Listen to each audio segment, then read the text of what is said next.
Meaning can be a squirrely little thing because it can be so personal. Take something like this Bible, for instance. It's a small book about the size of my hand, brown leather on the outside, worn paper on the inside, says Holy Bible on the cover. It can mean so many things to so many people. To someone who's deeply religious, it likely means one very particular thing, the inspired Word of God. To someone who loves old books, it's a pleasant place to stuff your nose and smell that fun, musty book smell. You know the one. That's the awesome thing about meanings. They're entirely subjective.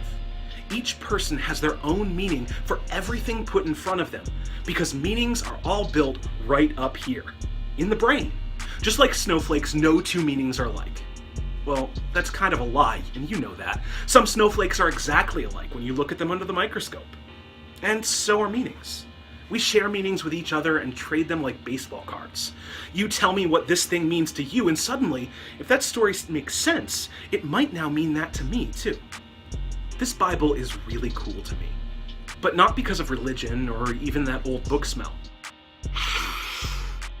This little book is the exact same edition of Bible that Abraham Lincoln was sworn into office on. He laid his hand on the cover and swore to preserve and defend the Constitution and all that jazz. It's an oath that I've taken too. I look at this little book and I think, I'm kind of like Lincoln. We both did this tiny little act separated by over 100 years. Maybe I can be more like him in other things I do too. So now this Bible might mean something else to you too, right? Isn't that awesome? And meanings don't supplant one another. This Bible can be a book of God and about Abraham Lincoln, and smell good too. But it takes a person to put that meaning onto this thing. Without a person holding it, it's, well, just pulverized wood pulp and some fancy bits of dead cow.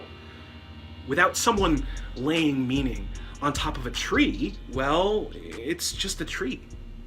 It doesn't necessarily mean anything. But put a human next to it to analyze it, feel its bark, probe it, sniff it, and suddenly it gets meaning. And the most potent meanings are usually things we all can relate to. They're things like inspiration, or love, or sorrow, or loss, or change. They're things that each and every person experiences. For my Abe Lincoln story, maybe that thing is opportunity or self-actualization. For the Word of God, maybe it's inspiration. For that smell, maybe it's eternity. But did you notice that I didn't even need to say the meaning when I was telling you my story about Abe in the Bible? Maybe you drew opportunity from my little story. Maybe you drew something else. That's the magic of the fact that you live inside your brain and I live inside mine. The meanings we draw from our own personal experiences are never 100% identical. They're always about how we personally see the world.